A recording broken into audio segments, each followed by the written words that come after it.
Praise the Lord, hallelujah. परमेश्वर के नाम का स्तुति हो, परमेश्वर के नाम का महिमा हो। मैं पास्टर प्रशांत कुमार आज का बाइबल अध्ययन में यीशु मसीह के नाम से वेलकम और स्वागत करता हूं। मैं आशा और प्रार्थना करता हूं आप सब यीशु मसीह के नाम से कुशल और मंगल से रहेंगे। आइए आज का बाइबल अध्ययन को जाने से पहले छोटा सा प्रार्थना करेंगे, उसके बाद हम आगे बढ़ेंगे। सर्वशक्तिमान परमेश्वर, हम आपका धन्यवाद करते प्रभु, आपने हमें सुंदर सवेरे को देखने के लिए अनुग्रह किया, जिंदों के जमीन में जिंदा रखा, अच्छा स्वास्थ्य दिया प्रभु, इसलिए हम आपका धन्यवाद करते हैं। धन्य परमेश्वर, आज का बाइबल अध्ययन में आपका स्वागत करते हम लोग के बीच में। आइए प्रभु, आपकी उपस्थिति को दीजिए और सभी को आशीष का कारण बने। देखेंगे देखने वाले प्रभु, हर एक का जीवन आपका आशीष, आपका अनुग्रह होने पाए।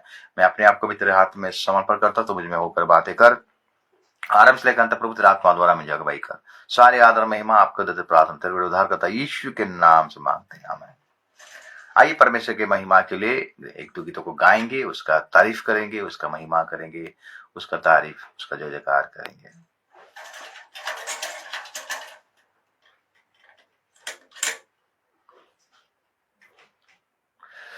मैं तेरे आगे आप चलूंगा और तुझको विश्राम दूंगा। मैं तेरे आगे आप चलूंगा और तुझको विश्राम दूंगा। चिंता न करो, भय न करो, हाथ पकड़ के तुझे मैं चलाऊंगा।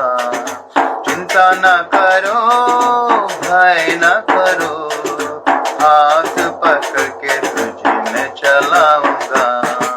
मैं तेरे आगे आप चलूंगा और तुझको विश्राम दूंगा।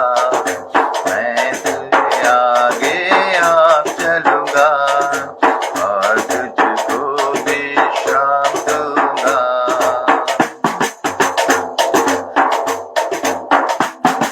लाल समुद्र तेरे लिए रास्ता खोलेगा, शैतान की सारी सेना नाश हो जाएगी। यरदन नदी भी हटके बहेगा, जीवन के फाटक तुम्हें स्वागत करेगा। लाल समुद्र तेरे लिए रास्ता खोलेगा, शैतान की सारी सेना नाश हो जाएगी। यरदन नदी भी हटके बहेगी, जीवन के फाटक तुम्हें स्वागत करेगा। मैं तेरे आगे आप चलूंगा और तुझको विश्राम दूंगा। मैं तेरे आगे आप चलूंगा और तुझको विश्राम दूंगा। चिंता न करो, भय न करो, हाथ पकड़ के तुझे मैं चलाऊंगा। चिंता न करो, भय न करो, हाथ पकड़ के तुझे मैं चलाऊंगा। मैं तेरे आगे आप चलूंगा और तुझको विश्राम दूंगा। मैं तेरे आगे आप चलूंगा और तुझको विश्राम दूंगा।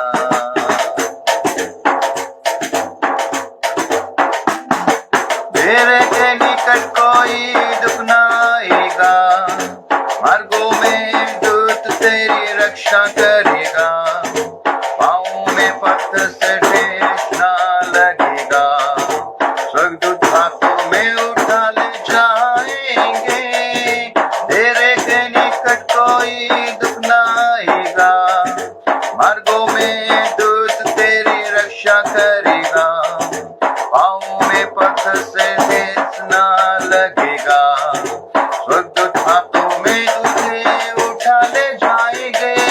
मैं तेरे आगे आप चलूंगा और तुझको विश्राम दूंगा। मैं तेरे आगे आप चलूंगा और तुझको विश्राम दूंगा। चिंता न करो, भय न करो, हाथ पकड़ के मैं तुझे चलाऊंगा। चिंता न करो, भय न करो, हाथ पकड़ के तुझे मैं चलाऊंगा। मैं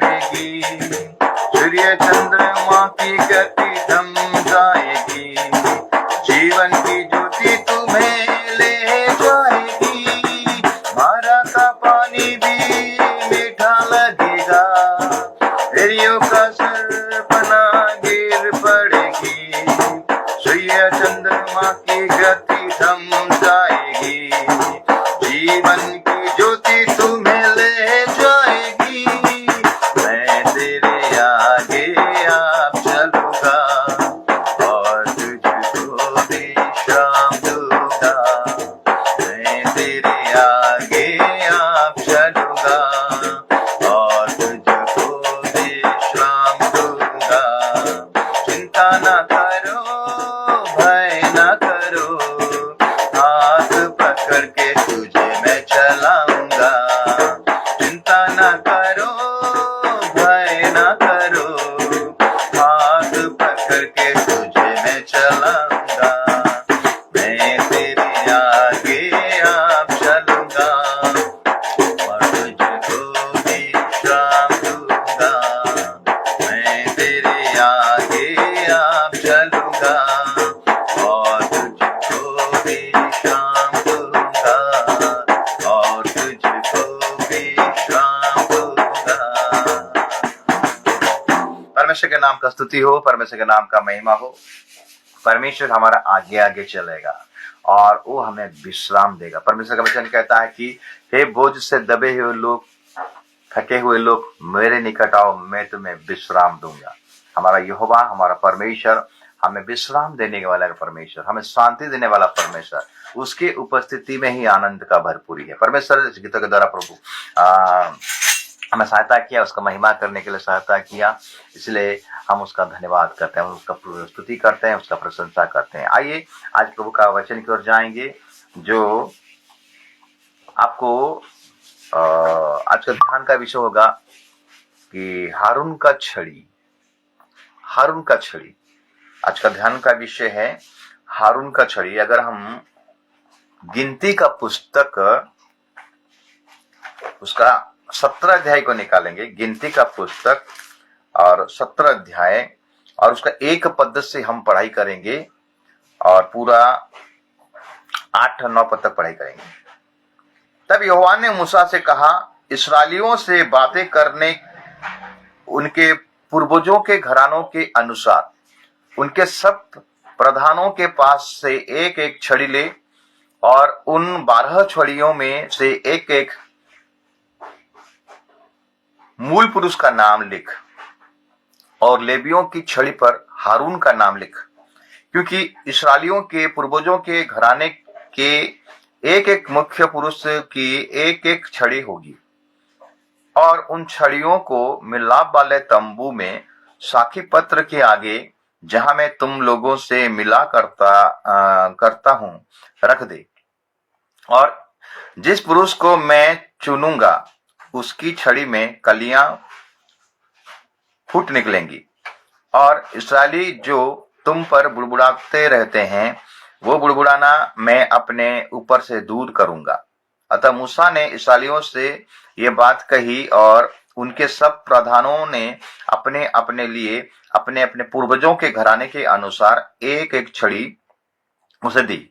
इस प्रकार 12 छड़ियां हुई और उनकी छड़ियों में हारून की भी छड़ी थी। उन छड़ियों को मूसा ने साखी पत्र के तंबू में यहोवा के सामने रख दिया। दूसरे दिन मूसा साखी पत्र के तंबू में गया तो क्या देखा कि हारून की छड़ी जो लेवी के घराने के लिए थी, उनमें कलियां फूट निकली और उसमें कलियां लगी और फूल भी फूले और पक्के बादाम भी लगे हैं। तब मूसा उन सब छड़ियों को यहोवा के सामने से निकालकर सब इस्राएलियों के पास ले गया और उन्होंने अपनी अपनी छड़ी पहचान कर ले ली। फिर यहोवा ने मूसा से कहा, हारून की छड़ी को साखी पत्र के सामने फिर धर दे कि ये उन दंगा करने वालों के लिए एक निशान बनकर रखी रहे कि तू उनका बुड़बुड़ाना जो मेरे विरुद्ध होता रहता है भविष्य में रोक रखे, ऐसा ना हो कि वे मर जाएं। प्रभु वचन के द्वारा हमें आशीष करे, हमें अनुग्रह करे।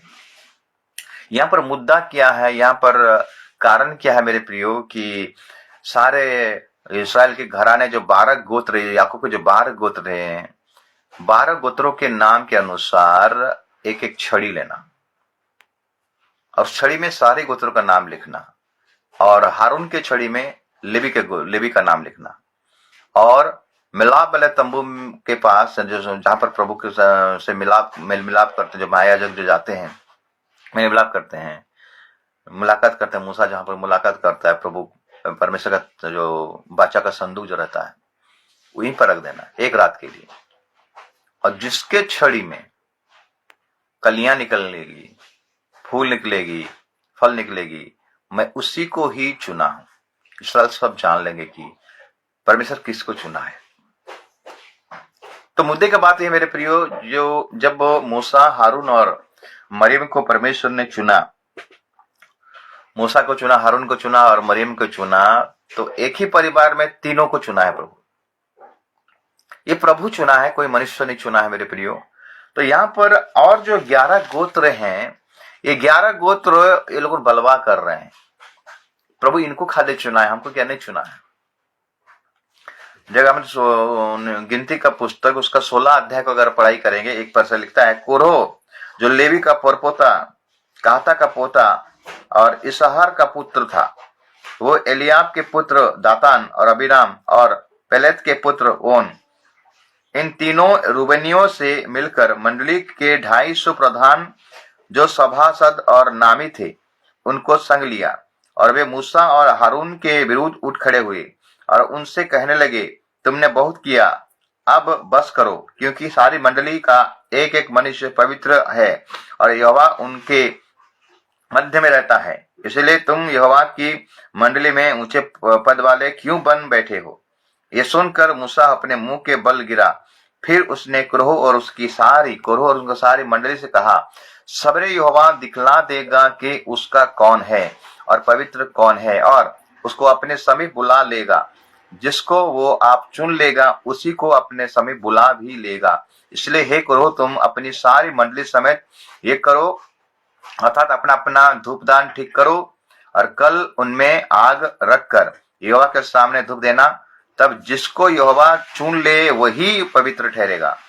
हे लेवियों, तुम भी बड़ी बड़ी बातें करते हो, अब बस करो। फिर मूसा ने कोरह से कहा, हे लेवियों सुनो, क्या ये तुम्हें छोटी बात जान पड़ती है कि इस्राएल के परमेश्वर ने तुमको इस्राएल की मंडली से अलग करके अपने निवास की सेवा करें और मंडली के सामने खड़े होकर उसकी भी सेवा टहल करने के लिए अपने समीप बुला लिया है, और तुझे और तेरे सब लेवी भाइयों को भी अपने समीप बुला लिया है। फिर भी तुम याजक पद के भी खोजे हो, और इसी कारण तूने अपनी सारी मंडली को यहोवा के विरुद्ध इकट्ठे किया है। हारून कौन है कि तुम उस पर बुड़बुड़ाते हो। फिर मूसा ने एलियाब के पुत्र दातान और अबीराम को बुलवा भेजा, और उन्होंने कहा, हम तेरे पास नहीं आएंगे। क्या ये एक छोटी बात है कि तुम हमको ऐसे देश में जिसमें दूध और मधु की धाराएं बहती है इसलिए निकाल लाया है कि हम जंगल में मार डालें। फिर क्या हो, तू हमारे ऊपर प्रधान भी बनकर अधिकारी जताता है। फिर तूने हमें ऐसे देश में जहां दूध और मधु की धाराएं बहती है नहीं पहुंचाया, और ना हमें खेतों और दाख की बारियां अधिकारी किया। क्या तू इन लोगों की आंखों में धूल डालेगा? हम तो नहीं आएंगे। तब मूसा का कोप बहुत भड़क उठा, और उसने यहोवा से कहा, उन लोगों की भेंट की और दृष्टि न कर। मैंने तो उनसे एक गदहा नहीं लिया और ना उनमें से किसी की हानि की है। तब मूसा ने कोरह से कहा, कल तू अपनी सारी मंडली के साथ लेकर हारून के साथ यहोवा के सामने हाजिर होना, और तुम सब अपना अपना धूपदान लेकर उनमें धूप देना। फिर यहोवा अपना धूपदान जो सब समेत 250 होंगे यहोवा के सामने ले जाना। विशेष करके तू और हारून अपना अपना धूपदान ले जाना। इसलिए उन्होंने अपना अपना धूपदान लेकर और उनमें आग रखकर उन पर धूप डाला, और मूसा और हारून के साथ मिलाप वाले तंबू के द्वार पर खड़े हुए, और कुरहुक ने सारी मंडली को उनके विरुद्ध मिलाप वाले तंबू के द्वार पर इकट्ठा कर लिया। तब यहोवा का तेज सारी मंडली को दिखाई दिया। तब यहोवा ने मूसा और हारून से कहा, उस मंडली के बीच में से अलग हो जाओ कि मैं उन्हें पल भर में भस्म कर डालूं। तब वे मुंह के बल गिर के कहने लगे, हे ईश्वर, हे सब प्राणियों और आत्माओं का परमेश्वर, क्या एक पुरुष के पाप के कारण तेरा क्रोध सारी मंडली पर होगा? यहोवा ने मूसा से कहा, मंडली के लोगों से कह कि कोरह सन दातान और अबीराम के तंबुओं के आसपास से हट जाएं। तब मूसा उठकर दातान और अबीराम के पास गया और इस्राएलियों के वृद्ध लोग उसके पीछे पीछे गए। और उसने मंडली के लोगों से कहा, तुम उन दुष्ट मनुष्यों के डेरों के पास से हट जाओ और उनकी कोई वस्तु ना छुओ, कहीं ऐसा ना हो कि तुम भी उनके सब पापों में फंस कर मिट जाओ। ये सुन के कोरह, दातान और अबीराम के तंबुओं के आसपास से हट गए। परंतु दातान और अबीराम निकलकर अपनी पत्नियों, बेटों और बाल बच्चों समेत अपने अपने डेरे के द्वार पर खड़े हुए। तब मूसा ने कहा, इससे तुम जान लो कि यहोवा ने मुझे भेजा है कि ये सब काम करूं, क्योंकि मैंने अपनी इच्छा से कुछ नहीं किया। यदि उन मनुष्यों की मृत्यु और सब मनुष्यों के समान हो और उनका दंड सब मनुष्यों के समान हो, तब जानो कि मैं यहोवा का भेजा हुआ नहीं हूं। परंतु यदि यहोवा अपनी अनोखी शक्ति प्रकट करे और पृथ्वी अपना मुंह पसार कर उनको और उनका सब कुछ निगल जाए और वे जीते जीत अधोलोक में जा पड़े, तो तुम समझ ले कि मनुष्यों ने यहोवा का अपमान किया है। वह ये सब बातें कह ही चुका था कि भूमि उन लोगों के पांवों के नीचे फट गई और पृथ्वी ने अपना मुंह खोल दिया और उनका और उनके घर द्वार का सामान और करोह के सब मनुष्य और उनकी सारी संपत्ति को भी निगल लिया, और वे और उनका सारा घराना जीवित ही अधोलोक में जा पड़े, और पृथ्वी ने उनको ढांप लिया और वे मंडली के बीचों में से नष्ट हो गए। और जितने इस्राएली उनके चारों ओर थे, वे उनका चिल्लाना सुन ये कहते हुए भागे कि कहीं पृथ्वी हमको भी निगल ना ले। तब यहोवा के पास से आग निकली और 250 धूप चढ़ाने वालों को भस्म कर डाला। मैं ये चैप्टर को क्यों पढ़ाया मेरे प्रियो? अब चैप्टर जब 16 के बाद 17 चैप्टर में आते हैं, गिनती का 17 अध्याय में जब आते हैं, हम 16 अध्याय को पूरा पढ़ाई किए। इसराइली बलवाएं किए मूसा, हारून और मरियम के विरुद्ध में, क्योंकि परमेश्वर ने मूसा को चुना है, हारून को चुना है और मरियम को चुना है।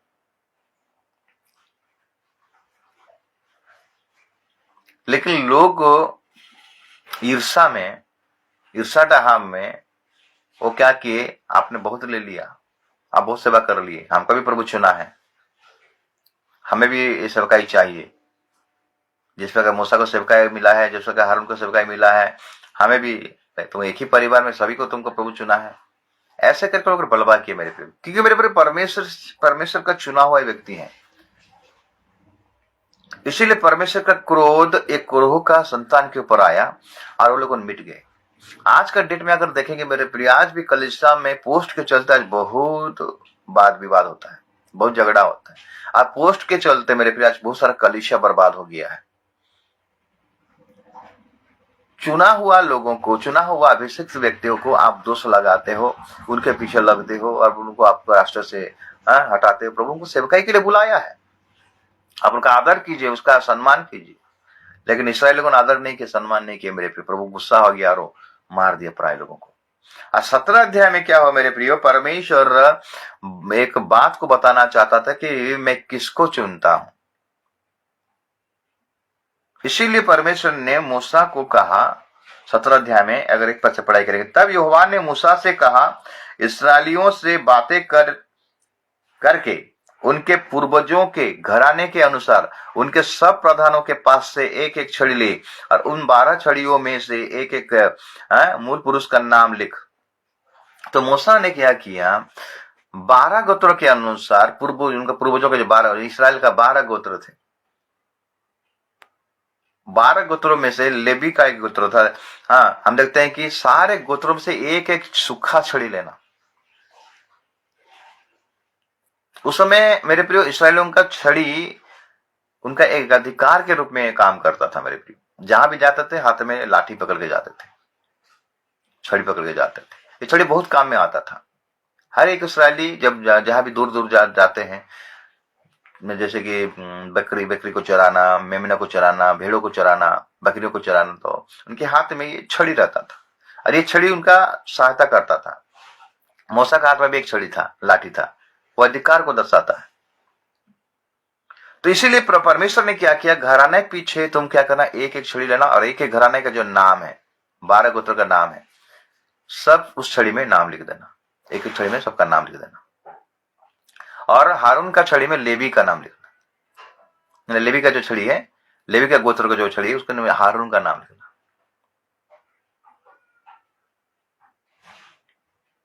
यहां लिखता 3 पद, 17 का 3। और लेवियों की छड़ी पर हारून का नाम लिख, क्योंकि इसराइलियों के पूर्वजों की घराने के एक एक मुख्य पुरुष की एक एक छड़ी होगी। तो इस छड़ी को लेकर मिलाप वाले तंबू में, जैसे लिखता है 4 पद, और उन छड़ियों को मिलाप वाले तंबू में साखी पत्र के आगे, जहां मैं तुम लोगों से मिला करता हूं, रख दे। साखी पत्र के सामने रख दे एक रात के लिए। सबने दिया छड़ी, सबने जब दिया मेरे छड़ी, तो एक रात के लिए पूरा 12 छड़ी रहा मिलाप वाले तंबू, साखी पत्र जो है उसके सामने। अब जब मूसा सुबह जाकर देखता है, 7 पद में अगर पढ़ाई करेंगे, उन छड़ियों को मूसा ने साखी पत्र के तंबू में यहोवा के सामने रख दिया।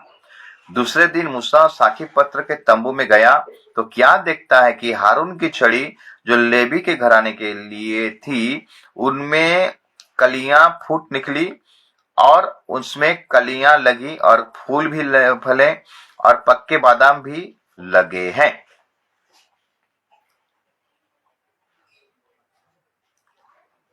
तब मूसा उन सब छड़ियों को यहोवा के सामने से निकालकर सब इसराइलियों के पास ले गया और उन्होंने अपनी अपनी छड़ी पहचान कर ले ली। फिर यहोवा ने मूसा से ये कहा, हारून की छड़ी को साखी पत्र के सामने फिर धर दे कि ये उन दंगा करने वालों के लिए एक निशान बनकर रखी रहे कि तू उनका बुड़बुड़ाना जो मेरे विरुद्ध होता रहता है भविष्य में रोक रखे, ऐसा न हो कि वे मर जाएं। मेरे प्रियो, ये छड़ी को साखी पत्र में रखने का कारण यह था कि इसराइली मूसा और हारून के विरुद्ध में हो गए थे। प्रभु ने जो उनको सेवकाई दिया था, उनको जो सेवा दिया था, वो सेवकाई प्रभु की इच्छा के अनुसार उन कर रहे थे। लेकिन लोगों का धारणा देखिए, उनका चिंताधारा देखिए, उनका सोच देखिए, और वो लोग परमेश्वर के विरुद्ध में बलवा करने लगे।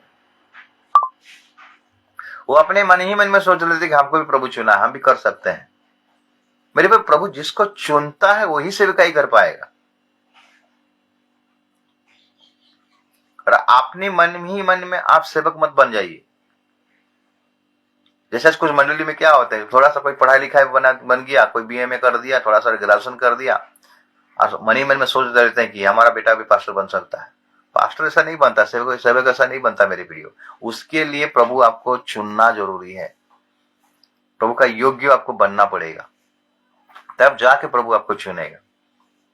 मूसा मना करा था, मैं नहीं जाऊंगा, लेकिन परमेश्वर बोला तू ही जाएगा, क्योंकि मूसा के पास वो क्वालिटी था, मूसा कर सकता था। इसीलिए प्रभु ने मूसा को चुना, हारून को चुना और मरियम को भी चुना।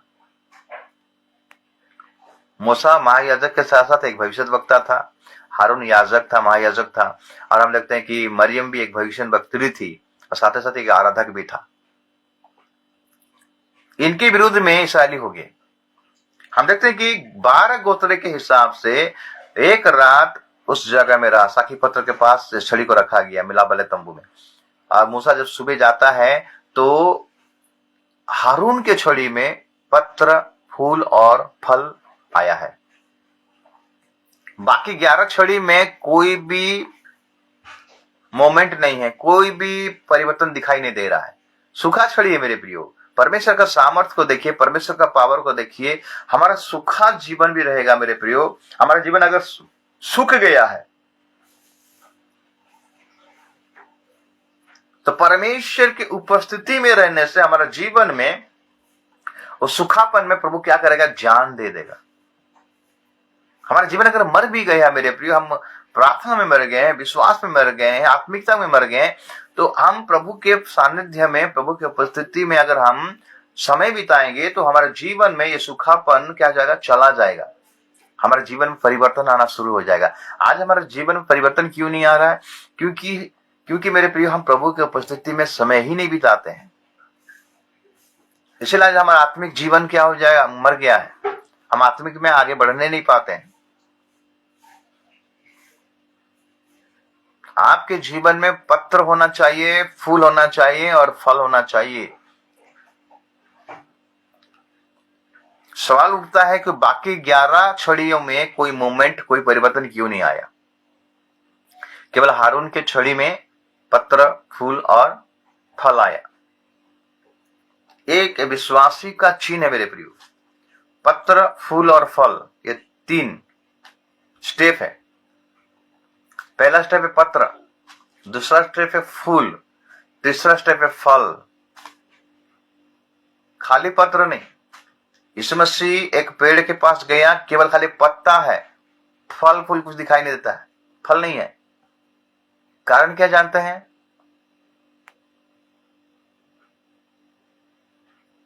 ये किसको दर्शाता है? एक विश्वासी का जीवन को दर्शाता है मेरे प्रियो।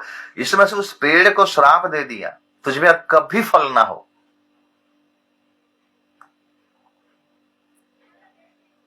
मेरे प्रियो, आज पत्ता का जीवन आज बहुत लोग बिता रहे हैं। मंडली का सहायता करते हैं, मदद करते हैं। कोई भी मीटिंग हुआ मंडली का, कोई कन्वेंशन हुआ, ये लोग आगे बढ़ते हैं, हेल्प करते हैं, मदद करते हैं, पत्ता का समान। लेकिन उनके जीवन में फल नहीं है। दान दशमांश तो देते हैं, वचन तो पढ़ते हैं, प्रार्थना तो करते हैं, सेवकाई तो मंडली के लिए सेवा भी करते हैं, मंडली का दान भी देते हैं, मंडली का उन्नति के लिए सब कुछ करते हैं। लेकिन उनके जीवन में फल दिखाई नहीं देता है। वो लोग सेकेंड स्टेप और थर्ड स्टेप में जाने नहीं पाते। पहला स्टेप में भी रह जाते हैं, और कुछ तो टोटल ही 3 स्टेप उनका जीवन में नहीं, जो कि सूखा छड़ी उनको कहा जाता है। मेरे पर इनके जीवन में 11 छड़ी जो रखा गया था, 12 छड़ी रखा गया था, उनमें से लेवी का गोत्र, जो कि हारून की छड़ी में पत्ता आया, फूल आया और फल आया।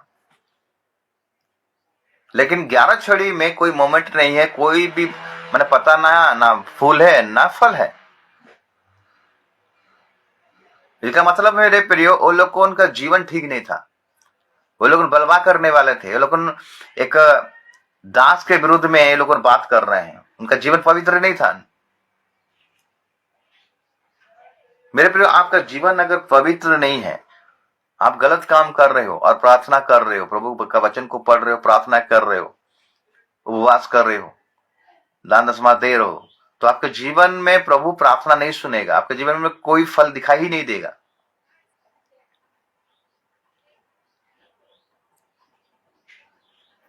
इसीलिए परमेश्वर को ये इलेक्शन करना पड़ा, क्योंकि लोग बलवा कर रहे थे प्रभु के दास लोगों का विरुद्ध। प्रभु के दास चुप रहे, कुछ नहीं बोले, ना झगड़ा किए ना झांटी किए। ये लोग झगड़ा नहीं की, क्योंकि प्रभु ने इनको चुना था। उनका क्वालिटी था। मूसा को प्रभु चुना था। मूसा का क्या क्वालिटी था? नम्र व्यक्ति था। मूसा सारे दुखों को प्रभु को ही बताता था। प्रभु लोग बलवा कर रहे हैं, लेकिन परमेश्वर एक इलेक्शन को करना पड़ा मेरे प्रियो, कि मैं किसको चुनता हूं। मैं जिसको चुनता हूं उसका जीवन में क्या क्वालिटी होना चाहिए। प्रभु अगर आपको चुना है और मुझे भी चुना है, तो आपके जीवन में पत्ता पहला स्टेप, फूल दूसरा स्टेप, फल तीसरा स्टेप। पत्ता का जीवन है, लेकिन फूल और फल का जीवन नहीं रहता है। और किसी का पास है तीनों जीवन ही नहीं रहता, 3 प्रकार का क्वालिटी नहीं रहता है। पहला पत्ता का मतलब क्या? पत्ता का मतलब है दूसरों को छांव देना, दूसरों का मदद करना, सहारा देना। अगर मंडली में हो, आप दूसरों का सहारा बनते हो, दूसरों को दया करते हो, कृपा करते हो, ठीक बात है। लेकिन परमेश्वर बोलता है इतने में काफी नहीं, तुमको सेकंड स्टेप और थर्ड स्टेप में जाना पड़ेगा, फूल में और फल में जाना पड़ेगा, तब जाके कंप्लीट होगा आपके जीवन में पत्ता, फूल और फल। ये कंप्लीट विश्वासी जीवन है, ये कंप्लीट सेवकाई का जीवन है मेरे प्रिय। इसलिए रोमी उसका 12 अध्याय उसका 1 और 2 पद को पढ़ाई करेंगे, वहां लिखता है कि मैं तुमसे परमेश्वर के दया स्मरण करके विनती करता कि तू अपना शरीर को पवित्र, जीवित, पवित्र और परमेश्वर को भापता हुआ बलिदान करके चढ़ाओ, यही तुम्हारी आत्मिक सेवा है। तुम्हारा मन का नया हो जाना से तुम्हारा चाल चलन भी बदलता जाए। तो ये 11 छड़ी में कोई परिवर्तन नहीं है। एक रात रहा उस साखी पत्र के पास मिला वाले तंबू में। सुबह जब मूसा जाके देख रहा है तो केवल हारून के छड़ी में पत्ता, फूल और फल है, बाकी 11 छड़ी में कुछ भी नहीं है। कारण क्या है? ये लोगों ने विरोध करते थे। प्रभु के दास का विरोध करने का मतलब क्या है? परमेश्वर का विरोध करना। परमेश्वर मूसा को, हारून को और मरियम को चुना है उसके सेवकाई के लिए। लेकिन हम कौन होते हैं एक प्रभु के दास के ऊपर दोष लगाने? दोष मत लगाइए मेरे प्रियो, तो आपका जीवन सूख जाएगा।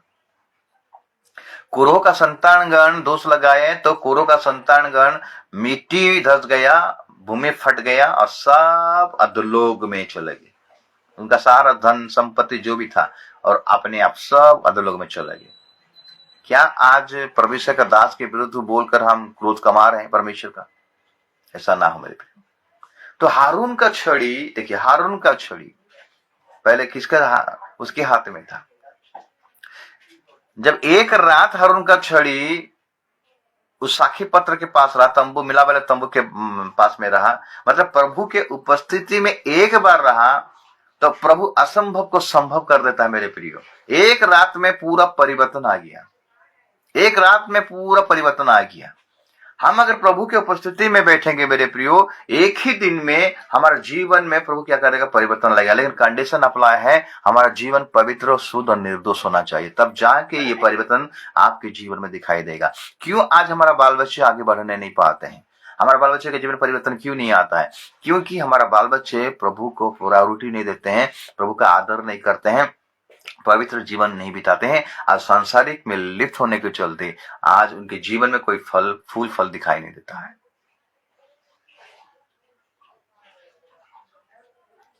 प्रभु आपके जीवन से फल को दिखाना चाहता है मेरे प्रियो। इसलिए तो बोला, तुमने मुझे चुना नहीं, मैंने तुमको चुना, तुम जाकर फल लाओ, तुम्हारा फल बना रहे।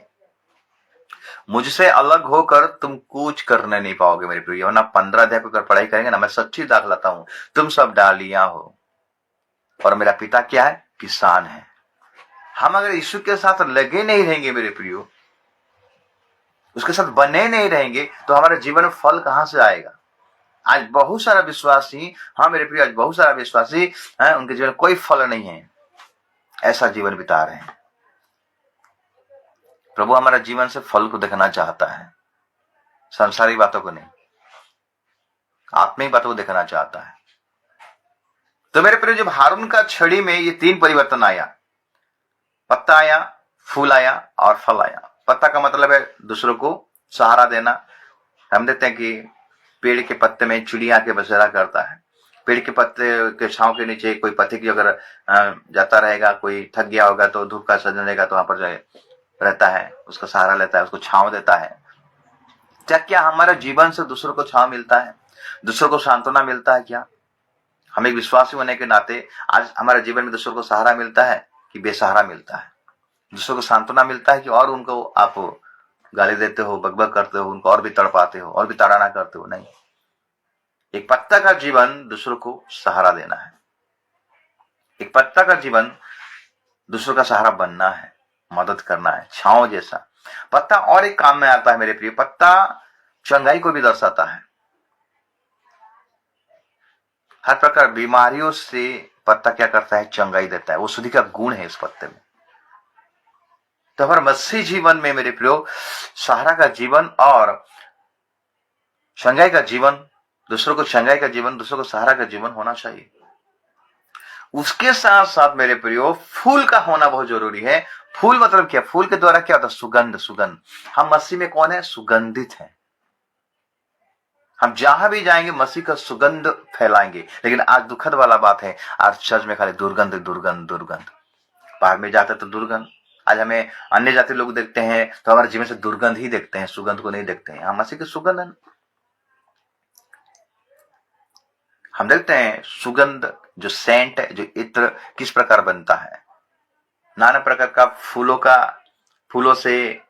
को लाते हैं और उसको क्या करते हैं, पीसा जाता है। पीस कर उसमें से वो सुगंध निकाला जाता है।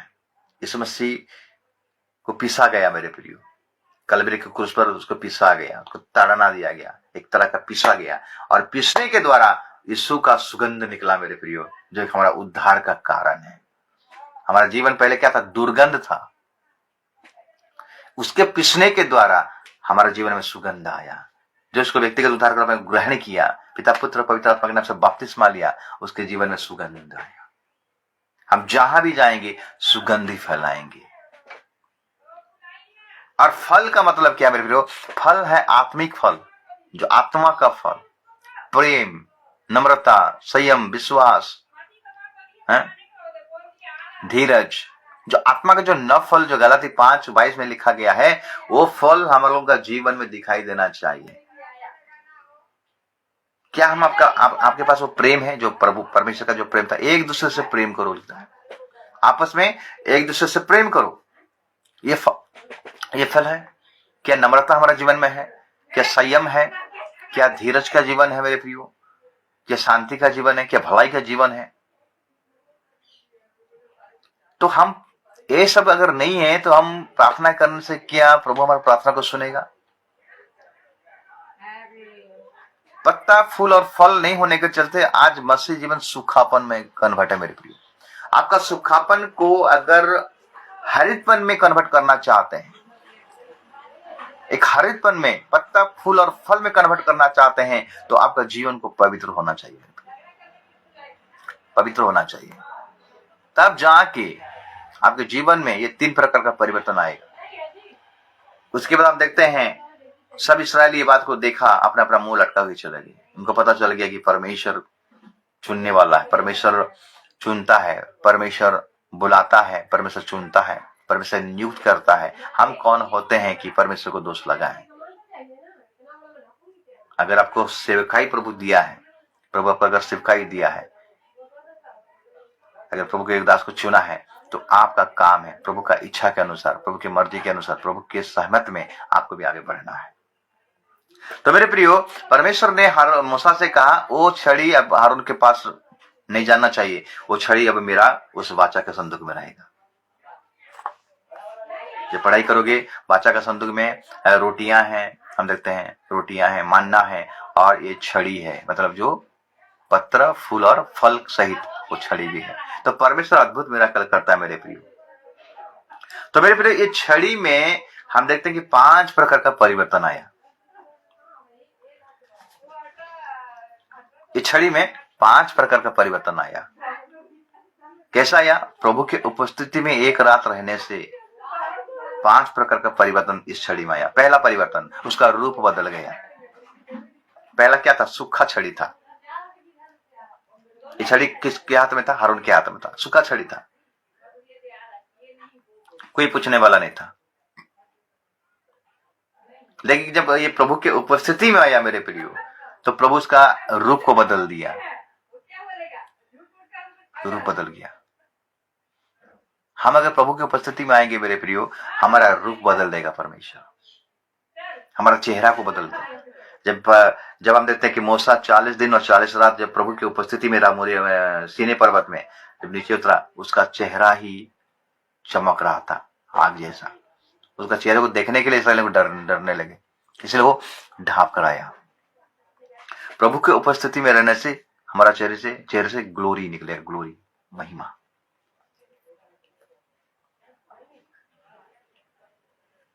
पहला पॉइंट। दूसरा मेरे प्रिय, दूसरा पॉइंट है, हम देखते हैं इस छड़ी में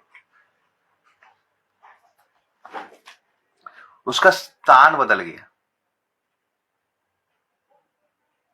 पहले किसके हाथ में था? हारून के हाथ में था। हारून के हाथ में था, कोई वैल्यू नहीं था उसका। लेकिन आप कहां पर है? अभी प्रभु की उपस्थिति में है। स्थान बदल गया, और ऐसा स्थान बदला केवल महायाजक उसको देख सकता, बाकी कोई देख नहीं सकता। तो परमेश्वर हमारा स्थान को बदल देगा। दाऊद कहां था, लेकिन परमेश्वर उसको कहां लेकर पहुंचा दिया? कहां पर पहुंचा दिया? राजा, इस्राएल का पहला राजा, दूसरा राजा बना दाऊद। जोसेफ जब मिस्र में गया, मिस्र का प्रधानमंत्री, उसका स्थान क्या था? प्रभु उसका स्थान को बदल दिया। प्रभु ऐसा बदलता है, हमारा मिनिस्ट्री को प्रभु बदल देगा। आज अगर आपका मिनिस्ट्री आज कोलाप्स से सूखा है, तो प्रभु आपका मिनिस्ट्री को बदल देगा मेरे प्रियो।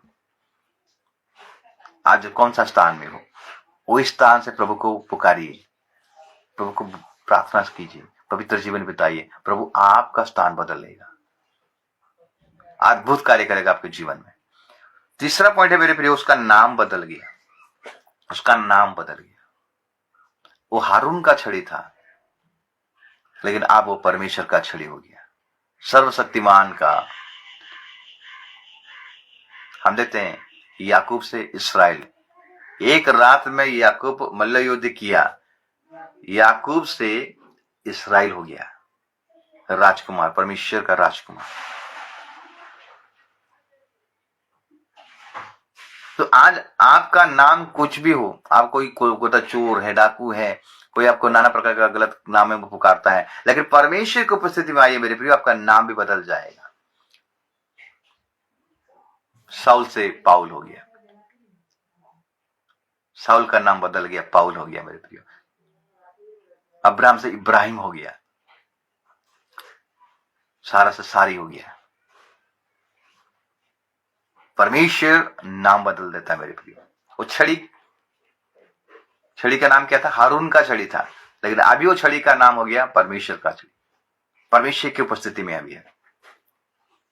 4 नंबर पॉइंट मेरे, उस छड़ी का काम बदल गया।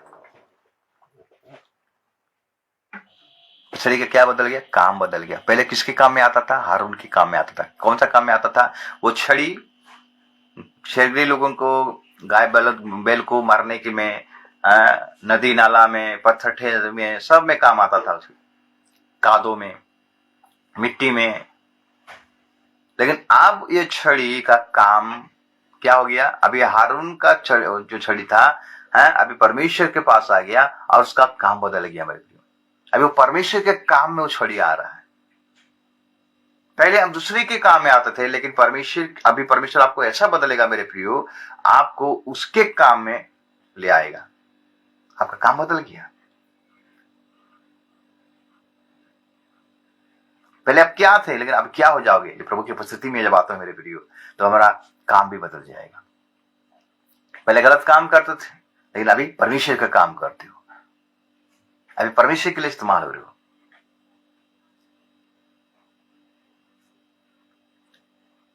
और 5 नंबर पॉइंट मेरे, उसका मूल्य बदल गया, उसका कीमत बदल गया। उसका कोई वैल्यू नहीं था। जब हारून के पास में छड़ी था, कोई पूछने वाला नहीं था, कुछ वैल्यू नहीं था। जब परमेश्वर के साक्षी तंबू में, उस वाचा के संदूक में रखा गया मेरे प्रियो, जिंदगी सालों साल, पीढ़ी पीढ़ी तक लोग याद रखेंगे उस छड़ी को।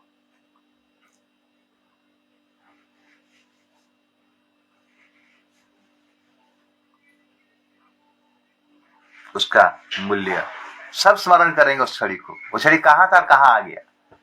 उसी प्रकार मेरे प्रियो, हम कहां तक कहां आ गया, हमारे परमेश्वर हमारा मूल्य को भी बदल देगा, हमारे वैल्यू कर देगा, वैल्यू को बदल देगा। हम परमेश्वर के लिए इस्तेमाल होने वाला व्यक्ति है, लोग हैं परमेश्वर के। हम याजक हैं, याजक बने, परमेश्वर के संतान हैं। पहले नहीं थे, लेकिन अब हैं। तो ये 5 परिवर्तन उस छड़ी में आया। तो मेरे प्रियो, हमारा जीवन में भी ये परिवर्तन आएगा जब हम पवित्र होकर प्रभु की उपस्थिति में हम अपना जीवन को बिताएंगे, तब ये परिवर्तन आएगा। पाप करते हुए, दारू पीते हुए, हाड़िया पीते हुए, गलत काम करते हुए हम चल जाते हैं, वचन पढ़ते हैं, प्रार्थना करते हैं, इसमें कुछ फायदा नहीं मेरे प्रियो। हमारे जीवन में कोई परिवर्तन नहीं आएगा। आज हमारे परिवार को अगर हम देखेंगे मेरे प्रियो, मसीह परिवार को देखेंगे, कोई परिवर्तन दिखाई नहीं देता है। आत्मिक पिता को दिखाई नहीं देता, खाली संसार दिखाई देता है। कारण क्या जानते हैं? क्योंकि प्रभु की उपस्थिति में आते नहीं है। अगर आते भी हैं तो पवित्र होकर नहीं आते हैं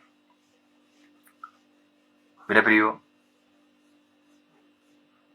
हमारा बुलाने वाला प्रभु यीशु मसीह है, परमेश्वर है। जब उसका आगमन होगा, जो इसका रैप्चर होगा मेरे को, जब वो आएगा अपना कलीसिया को उठाएगा, आप उसी समय आपका शरीर, आपका प्राण और आपका आत्मा पवित्र और निर्दोष होना चाहिए, तब जाके उठाएगा। इसलिए प्रभु के उपस्थिति में आने से पत्ता, फूल और फल आता है। जब पत्ता, फूल और फल आता है मेरे प्रियो, हमारे जीवन में 5 प्रकार का परिवर्तन भी आता है। मैं अभी आपको बताया, पत्ता, फूल और फल अगर नहीं है तो ये 5 प्रकार का परिवर्तन आपके जीवन में नहीं आएगा। परमेश्वर हमारे जीवन में परिवर्तन को देखना चाहता है। परमेश्वर हमारे जीवन को, हमारा मन फिराव को देखना चाहता है। इसलिए बोला मन फिराव की स्वर्गराज निकट आ गया है। इसलिए हारून का छड़ी हारून के पास था। जब ये छड़ी प्रभु के पास आ गया तो प्रभु उस छड़ी को पूरा परिवर्तन कर दिया। उस छड़ी का काया पलट हो गया मेरे प्रियो। बाकी 11 छड़ी में कोई मोमेंट नहीं, कोई परिवर्तन दिखाई नहीं दिया। कारण है, उनका जीवन ठीक नहीं था, उनका जीवन पापमय था। वो लोग दूसरों को दोष लगाते थे, प्रभु के दास लोगों को दोष लगाते थे, प्रभु के चुने हुए लोगों को दोष लगाते थे। इसलिए उनका जीवन में कोई फल नहीं था। अगर हमारा जीवन में फल नहीं रहेगा मेरे प्रियो तो हम काटा। आइए हम अपने आप को पवित्र करें,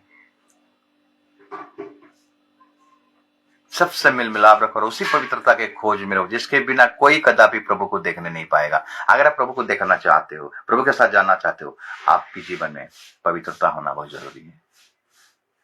हारून की छड़ी की तरह एक रात में रहा और छड़ी का काया पलट हो गया। कारण क्या जानते हैं? उसके छड़ी में जो मोमेंट आया, परिवर्तन आया, क्योंकि उसका जीवन ठीक था, तो उसका जीवन पवित्रता में मेंटेन था। मेरे प्रियो, हमारा जीवन में ऐसा ना होने पाए।